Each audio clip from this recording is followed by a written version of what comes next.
La RDC serait-elle victime de ses ressources en sol et sous-sol? La RDC serait-elle victime de son manque de cohésion dans les différentes classes sociales et forces vives de la République? La RDC serait-elle victime de sa diplomatie qui ne serait pas peut-être, selon certains observateurs, non agissante dans l'échiquier international? Voilà les déclics qui se passent à travers notre pays quand on suit l'actualité, comment les choses évoluent dans les terrains de ces grands Est de la République démocratique du Congo, et par ricochet, la diplomatie qui serait en marche quand on voit les présidents de la République sillonner par-ci par-là et puis appeler à la rescousse internationale par rapport à ce qui se passe dans l'Est de la RDC avec le Rwanda. Nous recevons ce soir M. Albert Eouké Malumba, qui se trouve être cadre de l'IDPS. Bonsoir, monsieur. Bonsoir, monsieur Clément Kingombe. Alors, quand vous avez l'IDPS, et pendant des années, à ma connaissance, dites-moi, l'IDPS était divisé ou bien c'est en train de se reconfigurer? Comment avez-vous commencé que par une telle question? Parce que je reçois quelqu'un de l'IDPS, oui. Bon, merci pour la question. L'IDPS n'a jamais été divisé depuis nos pères fondateurs.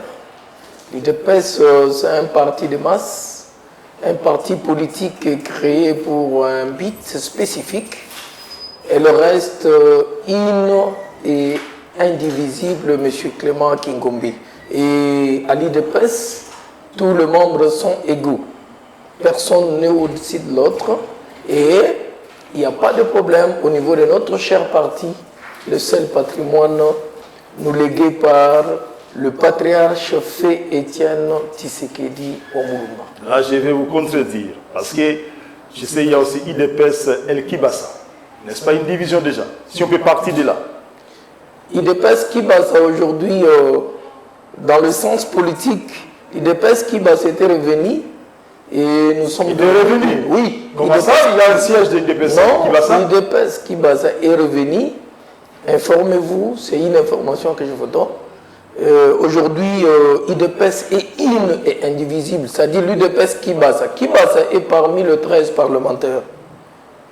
Il y a eu quelques divergences qui ont fait que Kibasa puisse se retirer un tout petit peu, mais il était revenu. Mais aujourd'hui, le fils Kibasa, il est à l'IDPS original, l'IDPS Tshisekedi. Parce qu'aujourd'hui, il est le ministre de Pétantique, pour votre information. C'est un poste de l'IDPS. Un poste de l'IDPS, mais il y avait à un moment donné IDPS Belgica, et il y avait un Mouba qui vous a lâché, non, et on ne sait pas ce qui adviendra des Kaboul. Il ne faut pas citer des IDPS, il n'y en a pas. Je vous dis qu'il y a une seule IDPS, et ce n'est que l'IDPS Tshisekedi. Tout ça, le L Belgica est parti avec le nom de l'IDPS. Aujourd'hui, ce n'est plus l'IDPS, c'était devenu CDPS pour votre information.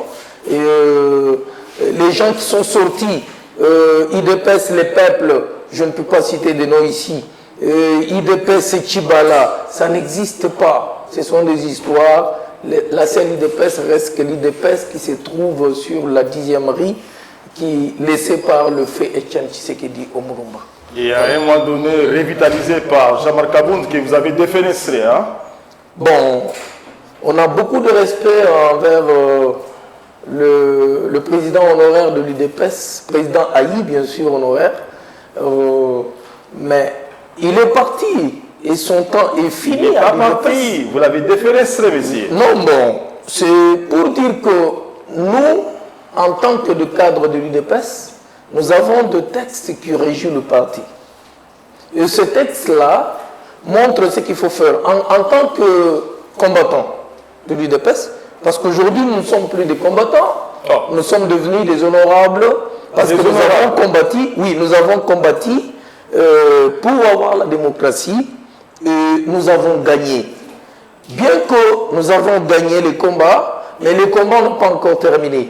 Parce qu'il fallait maintenant ramener l'état des droits que le vieux Étienne Tshisekedi Omlumba avait recherché depuis tout ce temps, les ramener maintenant et le faire asseoir dans notre pays. Mais vous trouverez que dans notre pays, nous avons connu ce que nous sommes en train de connaître aujourd'hui. Même des petits pays comme le Rwanda veulent agresser la République démocratique du Congo parce que c'est le sujet que vous avez abordé tout à l'heure, que nous avons abordé avec vous. Même n'importe quel pays. Vous savez, M. Clément Kingombe, dans notre pays, nous, les Congolais, on n'a jamais agressé personne. Le Libanais, les Indiens qui sont chez nous, d'ailleurs, ils se permettent à injurier le parent de nos amis congolais. Nous n'avons jamais répliqué. Mais nous, au Congo-Brazza, c'est mauvais. En Angola, c'est bizarre. Au Rwanda, n'en parlons pas. C'est pire. Aujourd'hui, c'est l'Ouganda. Vous voyez que tout ça, c'est quoi? C'est parce que notre pays n'était plus reconnu sur l'échiquier international. Mais aujourd'hui, avec le président Félix-Antoine Tshisekedi Tshilombo, le fils d'un Koïfachi Béton, il a fait quand même quelque chose. Une émission. Excusez-moi, vous couper. Une émission. Excusez-moi que je puisse m'exprimer. Je suis en train de parler de monsieur. Je ne fais pas de propagande. J'ai dit ceci. Le président le plus de l'Afrique a fait que... Là, je vous coupe. Vous faites la propagande. Attendez, le président de la République, Félix-Antoine Abel Luka, je vous connais. Je pense que vous avez fait aussi la communication. Vous avez fait la communication, disons plutôt. Et à ma connaissance, ce n'est pas vous qui allez me décevoir sur ce plateau. Hein? Vous avez fait la communication ou l'injustice, quelque chose comme ça. Je reviens. Alors, je reviens. Donc, soyez le président de la République. Je reviens. Le président de la République a fait quand même dans une émission pareille où on parle du patriote. Oui, je me suis ressaisi. Voilà. Le président de la République a vendu une bonne image de ce pays sur le plan diplomatique. C'est comme ça que vous voyez aujourd'hui, il y a des arrivées de gauche à droite et les gens sont en train de chercher à venir au pays. Et aujourd'hui, les Congolais pouvaient quand même se sentir un peu à l'aise partout où ils passent parce que tous les voyages que le président de la République a effectués, ce n'était pas en vain. C'était pour asseoir la diplomatie au sein de notre pays, la République démocratique du Congo, cette diplomatie qui avait été écartée, écoulée, cassée par le régime passé. Mais aujourd'hui, nous avons quand même, par le biais de notre président bien sûr, fait revenir sur l'échiquier international. On parle quand même de la République démocratique du Congo. Une sous-question pour vous aider à nous aider ou à aider les téléspectateurs. C'est vrai, donc la diplomatie qui est revenue, donc sur le terrain, mais parlons quand même d'investisseurs ou d'investissement. On n'en voit presque pas. Vous pouvez me citer un seul investisseur milliardaire qui a mis ses capitaux depuis que le président fait ses nombreux voyages. Voilà. Je ne peux pas vous citer, mais je peux encore vous en citer, parce que nous sommes bien placés pour le faire. Le pays, à l'état où il se trouve aujourd'hui, M. Clément, vous allez vous attendre à ce que les investisseurs viennent. Quand M. Kadam est en train de faire ses manigances, derrière lui, il y a des multinationaux qui sont en train de les soutenir. Et ces multinationaux-là étaient en train et voulaient venir chez nous au Congo pour investir. Je vous dis que la Belgique, le roi Philippe, vous a dit que dans sa poche, il a plus de 200 investisseurs belges qui devraient investir en République démocratique du Congo. Mais nous avons le problème aujourd'hui. Quand on est en train de nous attaquer, le président Félix Tshisekedi voulait faire asseoir. Il a fait tout ce qu'il a fait. Mais vous voyez que de l'autre côté, on est en train de les contre-attaquer pour essayer d'abîmer tout ce qu'il a fait comme travail. Mais c'est comme ça que, sans vous couper, Albert Eouké, il s'est jeté lui-même dans la guerre des lions ou des loups, en appelant et en considérant Paul Kagame, le président rwandais, frère et ami. Merci. Il a dit ouvertement, non? Vous savez, écoutez-moi très bien, M. Clément Kingombe, avec tous les auditeurs, les spectateurs, pour les dire, Bon, je suis habitué à passer dans le radio, je parle des auditeurs, téléspectateurs et téléspectatrices. Voilà. Vous voulez que... Vous ne connaissez pas bien et vous ne maîtrisez pas bien la diplomatie du président Félix Antoine Tshisekedi Tshilombo. Mais il y a des standards internationaux quand même. Vous savez qu'aujourd'hui, laissez-moi, vous allez me faire perdre. Vous m'avez posé une question. Il s'est jeté dans la loue et dans la guerre du loup. Non, mais la diplomatie c'est quoi? Tel qu'aujourd'hui, tout Congolais est en train de clamer tout haut que le président autorise la guerre contre le Rwanda. Mais non, nous avons signé quelques traités. Que disent ces traités-là? Nous n'avons pas encore abordé le sujet, mais que disent ces traités-là? Ça, c'est un... Attendez, s'il vous plaît, j'en viens. Il faut précisément signer les traités. Nous avons cité quelques traités internationaux qui ne nous permettent pas de déclarer la guerre. Quand lui déclare. Non, lui n'a pas déclaré la guerre. Lui, il est en train de faire le manigance politique. Je suis en train de vous dire que ce sont de manigances. Je vais vous mettre...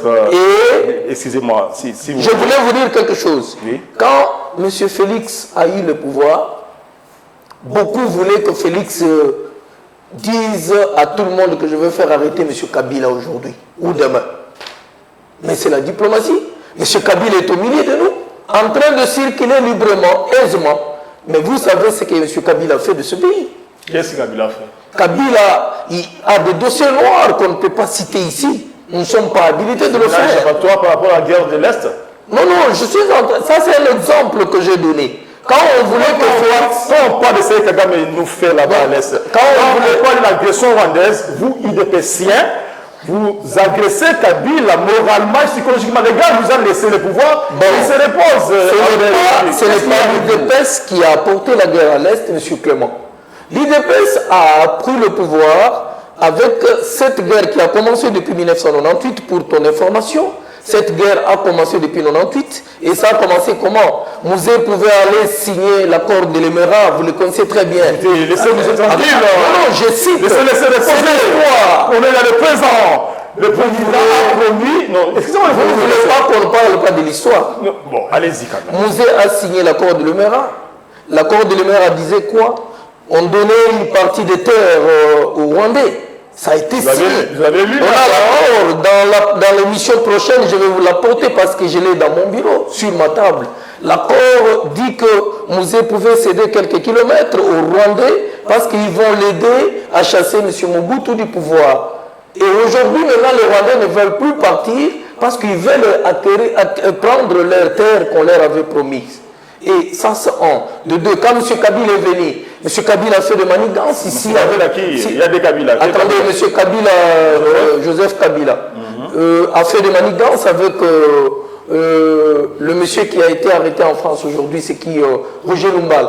Vous le savez très bien. On voulait que M. Roger Lumbal soit à la tête du M23 aujourd'hui. Et M. Roger Lumbal avait refusé à l'époque. Il a fait aussi des manigances. Il a bouffé de l'argent du côté Kagame. Il a bouffé de l'argent du côté Kabila Joseph. Et il s'est enfui. Aujourd'hui, il a eu des dossiers au niveau de la France. Il a été appréhendé. C'est pour vous dire que vous avez dit que vous, IDPCiens. Non. Nous n'avons pas amené la guerre. Mais Félix est arrivé avec une diplomatie la plus élevée. Il est en train de chercher à terminer cette guerre-là. Et vous vous dites qu'il ne fait rien. Et tout ce qu'il est en train de faire, avec l'approche. Pour attaquer un ennemi, il faut d'abord l'approcher et puis il faut utiliser certaines stratégies pour l'écrouler. C'est ce que Félix est en train de faire. Vous ne comprendrez rien, mais vous allez comprendre seulement jusqu'à ce que la guerre de l'Est va prendre fin d'ici là, parce que c'est plausible et c'est visible que d'ici là, cette guerre-là va prendre fin. Voilà. Tshisekedi a donné à Kagame, ou avait, parce qu'on a annulé momentanément certains contrats. Ce n'est pas certain, on a vu tous les accords. Bon, de toutes les façons, on ne sait pas ce qui est dans les dessous des cartes, donc on ne sait pas. On saura si c'est vraiment la vérité, tous les accords, on va les savoir. Ça va savoir d'ailleurs. Mais quand Tshisekedi avait donné à Kagame, c'est Sakima au Maniema, c'est cette sorte de minerais d'or à mauvais prix, à un prix dérisoire pour l'exploitation. Vous pensez que c'était une façon d'amadouer Kagame? Est-ce qu'on peut amadouer quelqu'un qu'on considérait, excusez-moi, j'utilise les conditionnels, pour raison d'éthique, quelqu'un qu'on considérait comme un serpent? Monsieur Clément, vous revenez sur ce que je venais de dire. Ce qui avait été fait, vous avez compris qu'aujourd'hui, maintenant, on a annulé tous les accords. Ouais. Et aujourd'hui, il y a une société de raffinage d'or construite au niveau de l'Est du pays. On a dit que ça serait, en premier lieu, on va produire 200 kilos par jour. Vous parlez d'amadouer, moi je vous parle de stratégie diplomatique pour que quelqu'un ne comprenne rien. Jusqu'à vendre une partie sur J'en reviens. Non. Félix Tshisekedi ne vendra même pas une portion de terre. Parce qu'il n'a pas cette idée-là dans sa pensée. La balkanisation de ce pays a été prévue depuis l'assassinat de Patrice Emery Lumumba. Et cette balkanisation a été dérangée plusieurs fois par le fait Etienne Tshisekedi Lumumba, le premier docteur en droit en République démocratique du Congo. Mais dans tout cela, les gens ne comprenaient pas la politique de cet homme que je venais de citer, de Rez Mémoire. Et c'est aujourd'hui maintenant que les gens ont commencé à comprendre. J'en reviens, parce que vous allez me faire perdre les idées. Monsieur Tshisekedi prend le pouvoir sous les conditions qu'il l'a pris. Vous êtes témoin. Qui savait qu'un jour, M. Tshisekedi pouvait écarter M. Kabila Joseph? C'était la diplomatie, ce n'était pas une façon d'amadouer M. Kabila. Tshisekedi s'est abaissé. Laissez-moi terminer. Laissez-moi terminer, s'il vous plaît. Tshisekedi s'est abaissé jusqu'à aller chez Kabila à tout moment, et les gens l'ont surnommé un marionnette, ils l'ont surnommé la femme de M. Kabila. Or, c'était une diplomatie politique, la plus haute, qu'il a appliquée pour essayer de faire voir à M. Kabila que je vais t'écarter. Mais Kabila ne comprenait rien. C'est la même chose avec M. Kagame. Tshisekedi le faisait pour le faire voir qu'il est avec lui. Mais sous coulisses, Tshisekedi a des stratégies qu'il va utiliser bientôt là, parce que d'ailleurs, parce que M. Kagame est déjà à genoux, il est à genoux aujourd'hui. Sur le plan politique, il vous a confisqué certaines terres là-bas dans l'Est. Vous avez anticipé avec l'émission parce que maintenant là, vous êtes entré dans le vif du sujet sans le savoir. M. Kagame n'a rien pris. Ils ont récupéré Bunagana, mais quelques jours après, avec la stratégie de l'armée forte de la République démocratique du Congo, on a récupéré Bunagana, mais il reste quelques petites frontières. On a déjà récupéré. On a déjà récupéré. Oh non, j'ai des informations. Il y a un de nos journalistes ici qui... Non, peut-être qu'il n'a pas des informations. Essayez d'appeler le journaliste de l'Est. Ah bon? Ils vont vous informer. On a récupéré, il reste que... J'avais entendu que le Maï aurait fait disons, cette sorte de besogne à la place des FARDC pour entrer à Bunagana. Et les Rwandais occuperaient encore le long des frontières au niveau des douanes, etc. C'est comme si c'était départagé. Hein? Non, non. Il y a des problèmes. Le FARDC sont en train de maîtriser la situation. Au moment où je vous parle, je suis, vous l'avez dit tout de suite, je suis journaliste de formation, c'est-à-dire je ne donne pas des choses dans le média. Un grand média comme Absu TV, je viens ici pour faire de blagues. Non, je donne des informations vérifiées. Moi, j'ai des informations à chaque minute. Au moment où je vous parle, j'ai reçu encore des informations que le FARDC maîtrise la situation avec l'appui de la MONUSCO. Sauf, il y a encore les frontières tout près de la barrière, avec la douane, là où les éléments incontrôlés des M23, ce sont des éléments rwandais, mais incontrôlés, parce que chez nous, ils n'ont pas de place. Ils viennent chercher quoi chez nous? Et vous comprendrez que c'est peut-être la troisième guerre mondiale. Non. La République démocratique du Congo est là, n'a rien fait au Rwanda. Le Rwanda qui l'attaque et qui attaque ses populations. Aujourd'hui, les populations sont en Ouganda, les populations sont encore même au Rwanda, les populations sont par-ci par-là, c'est parce qu'on est en train de l'attaquer. En bref, je voulais vous dire, ce n'est pas une façon d'amadouer M. Kagame. Mais Tshisekedi l'a mis à genoux aujourd'hui. Je vous informe. Attendez voir donnez-moi, accordez-moi. Avec quelle armée vous avez tant de confiance en vous comme ça, IDPCien? Vous demandez avec quelle armée? Ouais. Notre armée fut la plus grande armée de l'Afrique. Ah, c'est le passé. Vous l'oubliez. Aujourd'hui, notre armée... C'est le passé, hein? Aujourd'hui, notre armée a été comptée parmi les 4 premières armées de l'Afrique. Oh non. Nous avons une armée très forte. Vous êtes sûr? Et aujourd'hui, pour votre information, le président de la République a alloué des grands fonds à l'armée congolaise. Cette armée-là est capable de détruire le Rwanda dans 5 minutes. Mais nous sommes sous embargo, Albert Oké. Nous sommes sous embargo, ce n'est pas, pour votre information aussi, Allez-y. nous ne sommes pas, ce n'est pas le pays qui est sous embargo.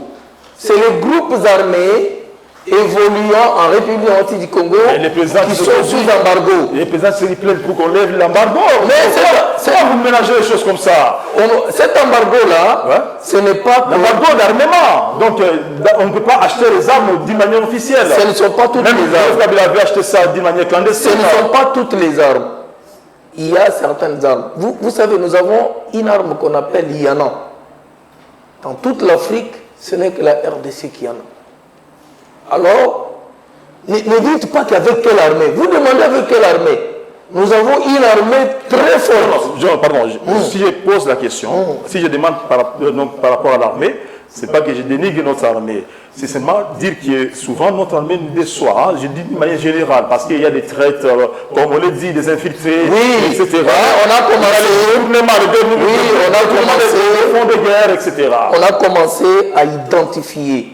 Pour votre information aussi, parce que je suis en train de vous donner des informations.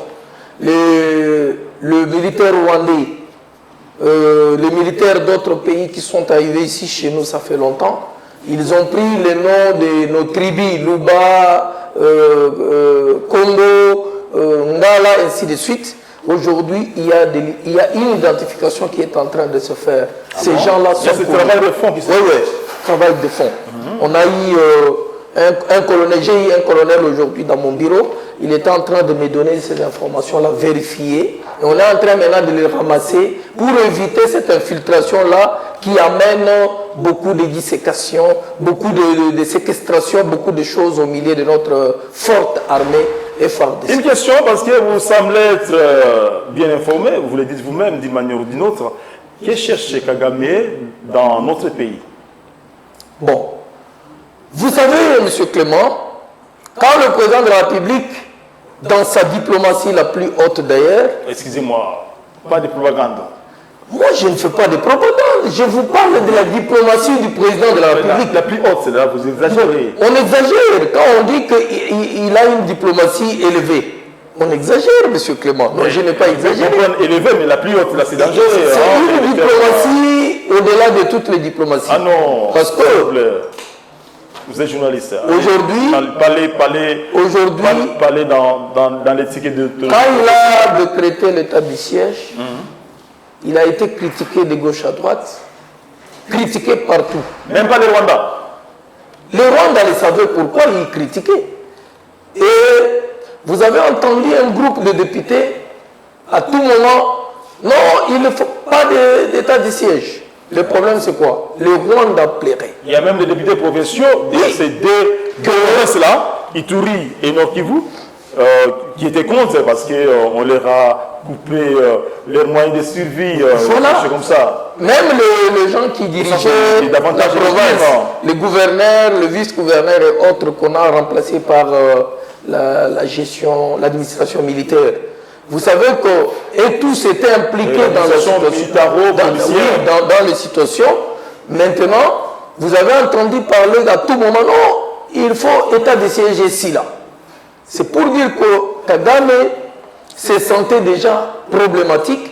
Ce qu'il cherche chez nous, c'est les minerais qui se trouvent dans cette portion de terre-là, tous les minerais qui se trouvent là-bas. Depuis quand le Rwanda est devenu le premier producteur d'uranium ou de coltan en Afrique? Ça vient d'où? Sur quelle terre? Mais là encore, il y a un problème diplomatique. Parce que vous dites que vous parlez de la diplomatie de Félix Tshisekedi, selon vous, comme étant élevé ou comment. Mais on ne voit aucun pays, excusez-moi l'expression, sérieux du monde, au sens des grandes puissances, condamné directement et tacitement, et je dirais même explicitement, le Rwanda pour son agression. Hein. Il y a eu, par exemple, certains regrets exprimés par certains sénateurs américains ou qui là, une résolution qui serait en chantier au niveau des conseils de sécurité, mais condamnation. Même le roi Philippe n'a pas pu condamner directement le Rwanda. Le président qui a fait au-delà de 100 voyages, vous qui parlez de la diplomatie élevée de Félix Tshisekedi, n'est-ce pas une sorte d'aveu, ou je dirais des désaveux de ses pairs, donc d'autres présidents du monde? Mais je ne vous comprends pas. J'ai suivi le secrétaire général de l'ONU a condamné. J'ai suivi les États-Unis ont condamné. Il a dit quoi, le secrétaire général de l'ONU? Hein? Il a dit quoi? Le secrétaire général de l'ONU a condamné et il a demandé aux deux pays de cesser les hostilités et chercher la paix. Ça, c'est pas sérieux. Je l'ai suivi, mon premier. Je viens pour vous répondre. Vous avez dit qu'on n'a pas condamné. Écoutez, quand on pousse... J'ai suivi les États-Unis qui ont condamné pour dire que M. Kadhafi puisse laisser tout ce qu'il est en train de faire à l'est du pays.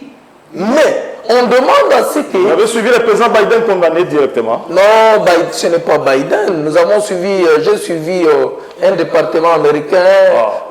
C'est au niveau du département. Et pourtant, c'est Biden qui devient naturellement condamné d'abord. Comme il le fait pour la Russie, contre la Russie. Ça vous suivez, non? Au niveau international. Oui. Comme Macron chante, c'est presque chaque semaine que Macron chante des sanctions ou quoi, la condamnation contre la Russie. Comme les chanceliers allemands, ou on peut citer encore d'autres noms. Même le président Brazzaville, excusez-moi, congolais ici, d'en face, il n'a pas prononcé des déclarations condamnant ouvertement Kagame. Il va condamner. Même le président angolais. Il va condamner. L'Angolais a condamné. L'Angolais a condamné. L'Ivoirien, Sénégalais, Macky Sall a condamné. C'est-à-dire, le président Sassou devrait condamner en quelle qualité? Nous avons quand même des institutions. Nous avons des institutions sous-régionales. Nous avons des institutions sous-régionales. Le plus rapproché du monde, si j'ai bonne mémoire, c'est Kinshasa et Brazzaville. Il est de l'autre côté ici. Hein? Non, attendez. L'Union africaine a condamné. Et aujourd'hui, c'est le Renzo l'Angola qui est en train de chercher et qui a commencé. Nous sommes en train d'attendre le résultat. On a appelé M. Kagame, on a appelé Félix Antoine Tshisekedi Chilombo, on a appelé... Parlons quand même du sommet EAC là-bas, c'est pays de l'Est, oui. Où se trouve présentement Tshisekedi. Le président de la République. Et Kagame, il se trouve là-bas, je pense. Oui, ils sont là. Voilà. Sauf la présidente tanzanienne n'est pas là. La Tanzanie n'est pas là. Tout ça. Est-ce que vous avez déjà eu quelques informations? Est-ce que c'est là-bas? Tout à l'heure, on a eu des informations qu'ils se sont rencontrés 6 sur 7. C'est pour dire que la Tanzanie est représentée par la ministre des Affaires étrangères. Les plus grandes informations qui sont tombées, parce qu'avant eux, c'était hier, c'était les chefs d'état-major sous-régionaux qui se sont rencontrés hier. Ils avaient pris l'option d'installer une armée régionale qui va quand même... Dans laquelle les Rwandais avaient forcément... Le président de la République, Félix Antoine Tshisekedi Chilombo, a émis le vœu à ce que le Rwanda ne puisse pas figurer parmi les armées qui vont quand même constituer l'armée commune pour la sécurité de l'Est. Et heureusement que vous pesez vos mots, hein. Vous dites qu'il a émis les vœux. Oui. Mais émettre les vœux, ce n'est pas forcément prendre une position ferme, messieurs. Non. Ça, c'est sa position, ça restera ferme. Il y a un communiqué qui vient d'être lu, tout justement quand ils sont au niveau du sommet de Nairobi. Il y a un communiqué qui vient d'être lu. Je suis sûr et certain qu'à la fin du sommet... Il a refusé que l'Ouganda participe à cette force sous-régionale. Oui. Il a refusé aussi que l'Ouganda participe. Pour quelle raison? Le président a refusé que les armées rwandaises et ougandaises déversent leurs éléments. Ce sont les deux pays qui agressent la République démocratique du Congo, mais qui ne veulent pas accepter visiblement comme ça. Quand vous dites que les deux pays agressent la République démocratique du Congo, l'Ouganda, son armée en partie est dans l'Est, à Béli... Non, ils ont arrêté. Ils ont arrêté. Il y a encore des éléments, j'ai des informations, messieurs. Non, les éléments même rwandais sont encore là. C'est pour dire que nous sommes en train de chercher à écarter tous ces éléments armés de Rwanda et de l'Ouganda sur la terre de la République démocratique du Congo. Est-ce que c'est vrai qu'il y a des traites dans certaines institutions du pays ici qui alimenteraient la facilité d'agression rwandaise? Bon, dans notre pays, n'oubliez pas que nous avions ici des Rouberois. Écoutez, pourquoi vous citez les noms comme ça? Nous avons des Rouberois ici. On cite non, il fait un ministre ici. Il fait un vice-premier ministre. Un vice-premier ministre. Un vice-président, je vais dire. Il était ministre ici il n'y a pas longtemps. Il a aussi, sous le régime Kabila. Il a été d'ailleurs un vice-président. Oui, premièrement, il était parmi les 4 vice-présidents. Voilà. Qu'est-ce que Roubero a fait? Bon, je ne dis pas que Roubero a fait quelque chose. Alors? Mais vous avez demandé s'il y a des infiltrés. Oui, allez-y. S'il y a des infiltrés ici qui sont en train de manigancer, oui, bien sûr, il y a beaucoup de choses qui s'effectuent. Parce que vous avez refusé ici qu'on ne cite pas M. Kabila. J'ai refusé qu'on ne cite pas M. Kabila? Vous avez dit qu'on cite M. Kabila à l'Est parce que ainsi de suite. Souci. Mais vous avez entendu qu'il y a des gens qui ont beaucoup de milliards. Ne m'indexez pas de votre façon. Et aujourd'hui... Mon problème c'est que vous, IDPCiens, vous avez tendance à ramener tout au kabilisme ou à Kabila. Vous avez le pouvoir, vous avez l'impérium des pouvoirs. Il n'y a plus coalition FCC cash. En quoi ce Kabila aujourd'hui devrait donner comme énergie pour la guerre de l'Est? Parce qu'il n'a pas le pouvoir. C'est le président Tshisekedi qui décide avec son ministre de Défense, son chef d'état-major général et la sécurité. Kabila, il est dans sa ferme, puis peut-être il fait un voyage à Lubumbashi, il revient, etc. Alors, quand vous le citez, peut-être pour des raisons d'histoire, mais actuellement là sur le terrain, les jeux se jouent selon les dessous des cartes de Félix Tshisekedi. Bon, ce que vous êtes en train de dire, c'est bien bon. Mais je vous dis que, avant que M. Kabila ne puisse partir, ils ont manigancé beaucoup de choses. Il y a eu une loi des anciens chefs de l'État qui a été mise en place. Il y a eu un tripatriage, pour le dire, sur la constitution de notre pays, taillée sur Messi.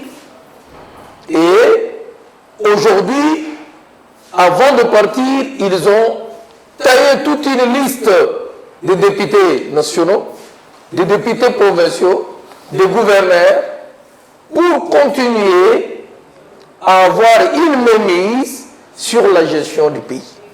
Mais aujourd'hui, vous refusez que nous ne citions pas ces messieurs-là, qui ils pouvaient encore, à l'époque, commencer à appeler tous ces députés-là, ils viennent à Kingakati.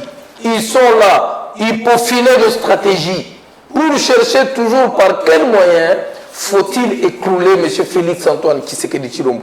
C'est pourquoi je parlais de la haute diplomatie. Voilà maintenant, au milieu de tous ces députés-là, provinciaux, nationaux, gouverneurs, tout ça, M. Félix s'est tracé un chemin. Mais ce chemin-là n'était pas à 100%. Chemin union sacrée. Un chemin union sacrée, mais qui n'était pas à 100%. Parce qu'il fallait prendre les mêmes députés, les convertir, mais ils viennent avec quelle idée? Parce que beaucoup qui sont venus, ce n'est pas pour servir le pays, ce n'est pas pour servir Félix Tshisekedi. Ils sont venus avec leurs agendas cachés sous coulisses, beaucoup sont connus. Mais il faut toujours la diplomatie pour chercher à les écarter. Mais comment nous n'avons pas cité M. Kabila? Parce que c'est lui qui, jusqu'à un certain moment, il engorgeait encore un grand nombre de généraux. Un grand nombre de généraux, un grand nombre de colonels. Et dans tout cela, on était en train toujours de chercher comment il faut écrouler M. Félix. Écoutez, qui gère le pays? Pour le moment, le pays est géré par le président de la République, Félix Antoine Tshisekedi Tshilombo. A-t-il l'impérium du pouvoir, oui ou non? Et l'impérium, d'une manière générale... Avec son union sacrée, par exemple. L'impérium, moi je dirais encore non, parce que l'impérium, pour avoir l'impérium, M. Clément, il faut avoir la majorité parlementaire, une majorité... Il n'a pas une majorité là-bas? Il a une majorité fabriquée. Non. Comment ça? Quand on vote des lois, par exemple, la loi électorale, par exemple, La loi électorale qui vous conteste d'ailleurs. Je te dis bien que c'est vous l'imposez. Ça, c'est pas une majorité. On n'a pas imposé. Qui impose? Mais pas votre vote. On n'a pas voté. Votre tante là-bas. Comment vous parlez de telles histoires? Parce que la loi est passée d'une manière normale. Monsieur le président. Les députés avaient boycotté. Il y a 14 députés de FC. C'est pourquoi je vous dis. Voilà, maintenant vous revenez et vous me suivez derrière mes paroles. Quand il y a 14 ou 20 députés sur 500, les 14 là des FCC, qui sont venus pour servir leur autorité morale, ils ne veulent pas s'adonner aux lois du pays. Ils ne veulent pas accepter la constitution de la République démocratique du Congo. On va suivre ces 14 députés pour que la loi ne soit pas traitée. C'est comme ça que vous dites que non, on a imposé. On n'a pas imposé. Le président Bonso a mis la loi sur la table. Et il a demandé à toutes les parties d'amener les amendements. On a donné 48 heures. 48 heures passées, on a ajouté 48 heures. De sorte que les fuyards là puissent venir déposer leurs amendements. Ils n'ont pas voulu. Et nous sommes dans la démocratie. Aujourd'hui, c'est la démocratie pure et simple. La loi de la majorité. Si toute la majorité va accepter, nous allons suivre les 14 députés dehors. Parce que pour votre information, la loi, on voulait que la discussion sur cette loi puisse se faire en dehors du Parlement.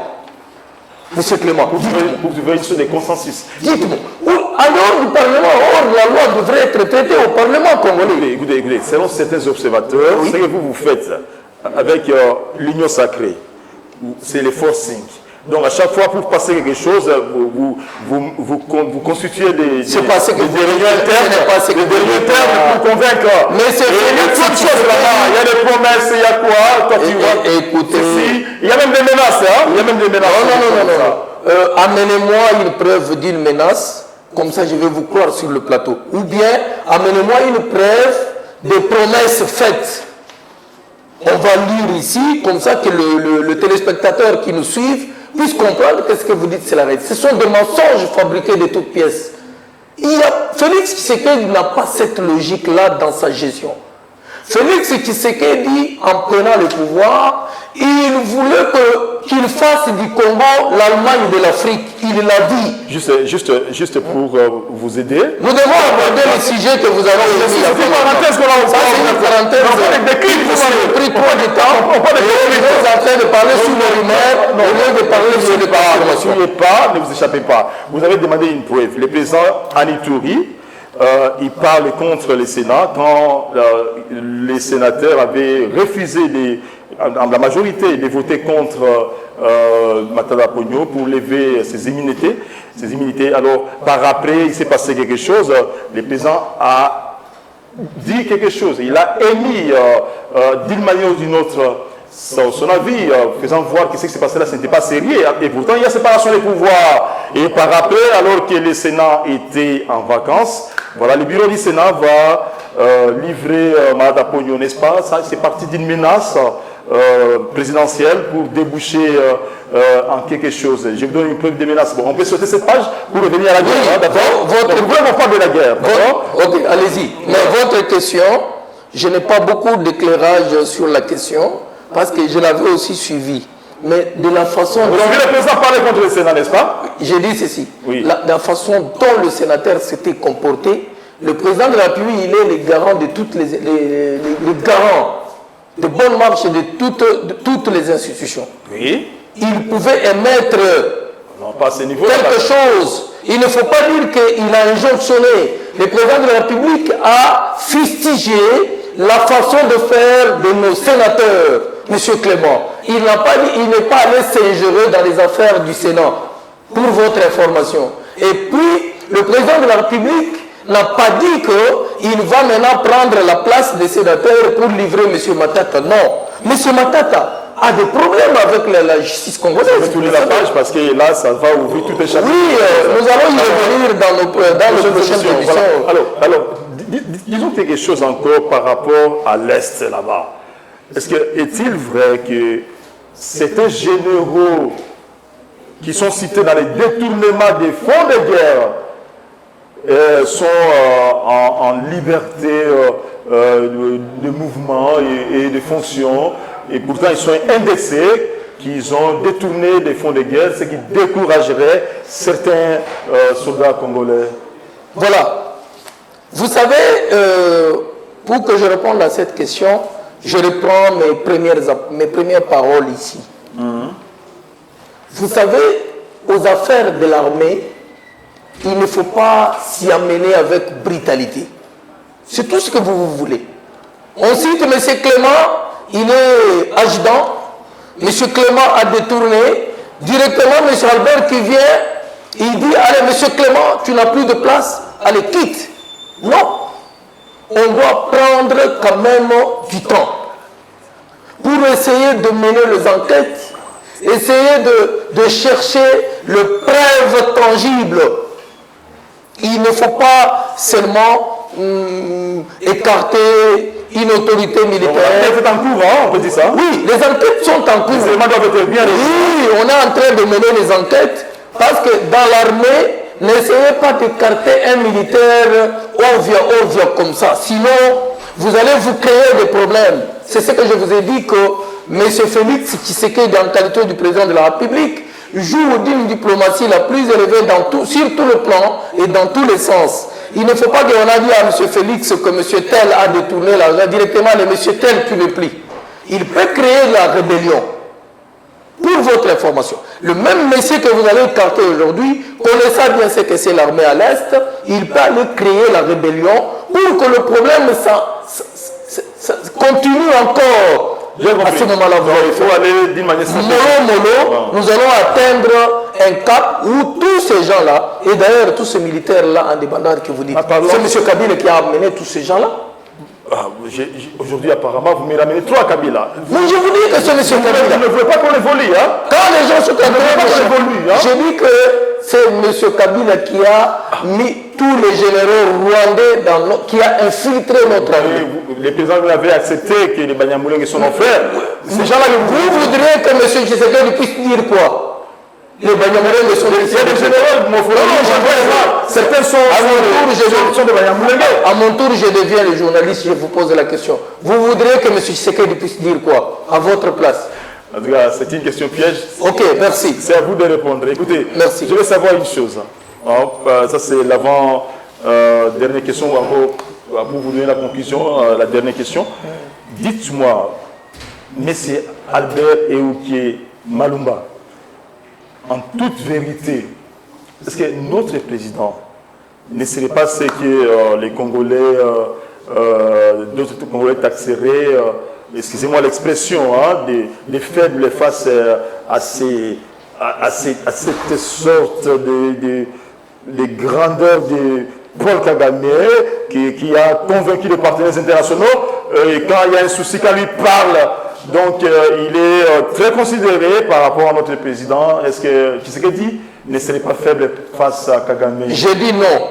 Comment non? J'ai dit non. Expliquez-vous. Et puis je mets en défi quiconque croirait que Tshisekedi est faible vis-à-vis de M. Paul Kagame, à qui je suis en train de dire qu'il faut tirer attention avec les affaires du Congo.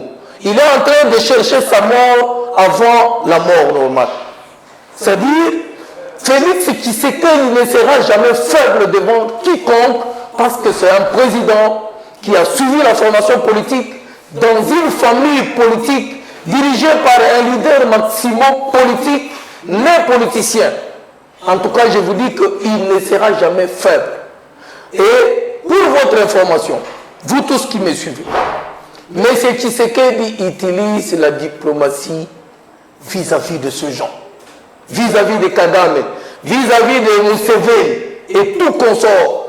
Ces gens-là, vous allez voir, d'ici là, cette guerre de l'Est va prendre fin. Vous êtes sûr? Je vous dis que cette guerre de l'Est va prendre fin. Avec quel moyen? Je voudrais amener l'effigie de M. Kagame ici pour l'enterrer ou bien brûler ça devant tout le monde pour montrer à ces messieurs-là qu'il ne doit plus s'ingérer dans les affaires du Congo. Le Congo ne leur appartient pas. Vous avez suivi Paul Kagame dire que c'est un Congolais? Écoutez, vous avez suivi, c'est là où on va finir, la situation en Bruxelles par rapport à la relique de Mary Patrice Lumumba, notre héros national. Et c'est cette relique qui va prendre l'avion pour arriver incessamment. Donc les Belges qui nous restituent quand même cette relique, mais sans pourtant réparer la situation, parce qu'il y a le questionnement qui a vraiment tué Lumumba. Est-ce qu'on devrait constituer un tribunal contre les Belges et les Américains qui seraient complices, etc. Vous qui parlez de la diplomatie élevée du président Tshisekedi, c'est le moment que le président puisse vibrer et demander à ce qu'il y ait réparation. Mais ici, face au roi Philippe, il a dit que oublions le passé, pendant que Philippe était en train de fustiger ces passés-là, que ça a été des injustices, des choses inégales, etc. C'est là où vous allez conclure aussi l'émission. Oui, maintenant c'est vous qui faites la publicité de la diplomatie élevée du président de la République, parce que vous ne faites que le citer, et puis vous ne faites que parler de cela. C'est sous sa diplomatie. Un sens de contournement des choses. Hein? C'est sous cette diplomatie-là que M. Félix a fait que la relique de monsieur, le premier ministre Patrice Emery Lumumba puisse être libéré. Ça fait combien de temps? Aujourd'hui même, le premier ministre belge a répété le même parole. Il a demandé encore pardon. Vous voulez pour qu'il y ait une réparation? De quel type de réparation? Parce qu'on a demandé, c'est entre... Mais on avait coupé les mains, ils se sont excusés. Ouvertement, le roi Philippe l'a fait ici. Aujourd'hui, je vous informe que le Premier ministre l'a fait encore avant de remettre à Samalouko de notre Premier ministre la relique de Patrice Emery Lumumba. Il a encore répété la même chose. Il a demandé à ce que le Congolais puisse quand même leur pardonner de tout ce qui s'était passé à l'époque. Couper les bras là, couper les têtes, faire tout ce qui avait été fait. C'est le président de la République qui a aussi demandé à ce que le peuple congolais puisse pardonner le Belge. Sans réparation des dommages et réparation, la Belgique a accepté de conduire la République démocratique du Congo, de les soutenir dans beaucoup de choses. Aujourd'hui, même à ce qui concerne la guerre à l'Est, la Belgique a dit clairement qu'elle va accompagner la République démocratique du Congo dans tous ses sens pour que, et surtout à ce qui concerne les investissements, pour que le Congo puisse quand même se retrouver d'une manière générale. Albert Eouké Malumba, très content de vous avoir ici sur ce plateau d'Afsi TV. Et comme vous avez encore trop de matière, on va vous inviter très prochainement. Peut-être cette fois-là, ça sera un débat. Vous supportez aussi les débats, n'est-ce pas? Oui. Alors là, je vais vous amener quelqu'un de PPRD ou de Fayoulou de qui. Comme ça, tout le monde là. Il va vous mettre mal à l'aise. Hein? Ils sont. Non, j'ai dit qu'ils dorment, qu'ils se réveillent, qu'ils fassent quoi? C'est la fin de l'émission. S'il vous plaît, et je ne peux pas clôturer. L'IDPS a une seule vision. La vision que l'UDPS a, c'est transformer ce pays et appliquer le projet de société de cette grande formation politique pour que le peuple congolais puisse se retrouver. C'est à ce moment-là que je demande à tout le peuple congolais de ne pas suivre ce qui est en train de se passer. Ce sont des manigances politiques qui vont passer, mais de soutenir les actions du chef de l'État. Il y en a beaucoup. Prochainement, je viendrai ici avec toute une liste. Nous verrons les actions que le chef de l'État a déjà effectuées et ce qu'il va encore effectuer bientôt là. Soutenons-nous la main dans la main et restons ensemble pour un Congo nouveau et émergent. Merci. C'est vraiment un IDPSien de souche, si on peut appeler ça comme ça. Et comprenez sa propagande. Mesdames, Messieurs, ça n'est fini pour cette émission. À la prochaine opportunité. Bonsoir.